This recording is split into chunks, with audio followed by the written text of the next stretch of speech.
Deep in the Kerbal space program forums, players have invented a series of challenges so deadly, so difficult, so outright annoying that they will test the fortitude and skill of even the best of Kerbal space program players. This series will document my attempts to complete as many of those challenges as I can, before I go insane or crash the game.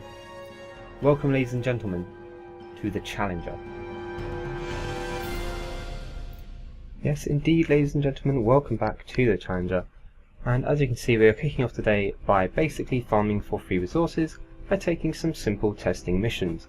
So when you get a mission like this, test a device on the launch pad, you're effectively making free money. There you go. See, you click one button and it's done. So we get a little bit of science out of that, a little bit of reputation, and a little bit more cash. And I'm going to go back here to the mission acceptor and get the same thing again, but this time with a decoupler. And this is just a great way to farm up free resources quickly and cheaply. But enough of that. It's time to get on to today's main challenge, which is the Kerbin Circumnavigator. Now the premise of this challenge is quite simple. We're going to build a jet, and then we're going to fly from the Kerbal Space Center here all the way around the circumference of Kerbin before arriving back at the Kerbal Space Center. Now to make this even harder for myself, I'm going to complete this during the same career profile that I'm currently doing the Kerbal Caveman challenge. Now of course, to go any further I need to design a few jets.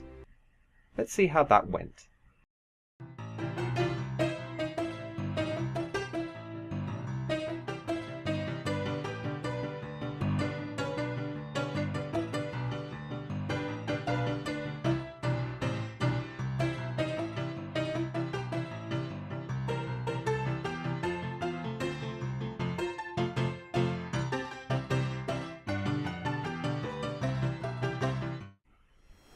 So, after those many failed attempts, I finally hit upon a design that basically worked. I needed to use more engines, so this design has 4 Juno basic engines, a bunch of wheels to keep us stable, and then as many fuel tanks as I could fit on underneath the Caveman weight limit of 18 tons.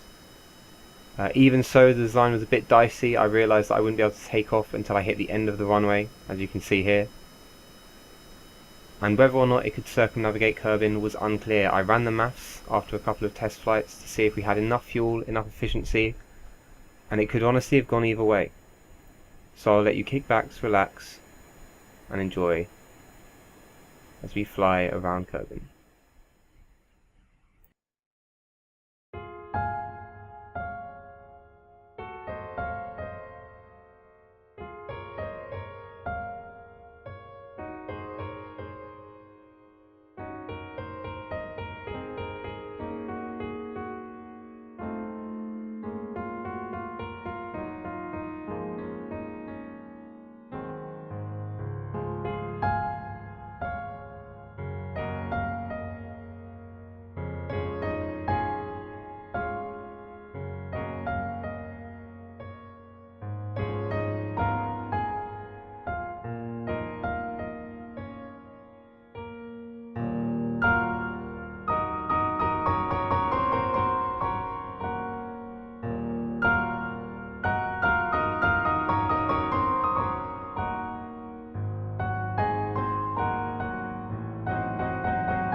So, after nearly 4 hours of flying, we were finally within sight of the Space Center.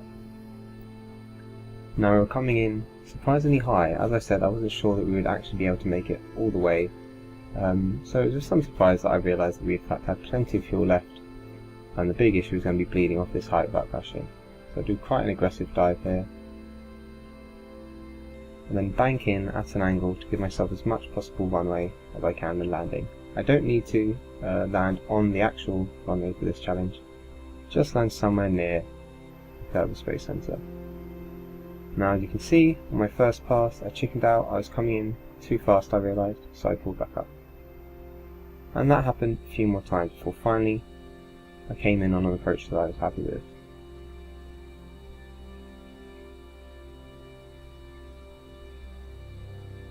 Now I had to be very delicate here, as we learned during the testing, this plane and these designs that I was working with are very prone to crashing.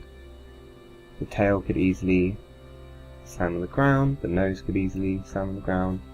They don't handle well once they do land, so there is a possibility of rolling to the side, and I'm not allowed to lose any parts for this challenge. But we touch down nice and gently, pop our parachute, and the challenge is complete. Now, to qualify, I do also need to take a screenshot, as you can see here, with my flight results, but I didn't realise that that was a criteria until after I'd already done the mission. So this is a reload of a later save, which means that all it has is the time, it doesn't have the correct altitude, speed, etc. So unfortunately, not entirely accurate there, but hopefully I do still qualify. So thank you everybody for watching. I hope you'll join us next time on the Challenger. We've now completed the Kerbal Circumnavigation, we've completed the Cave Rise, and we're well on our way to finishing the Caveman challenge. I'm looking forward to what we do next. I'll see all of you next time.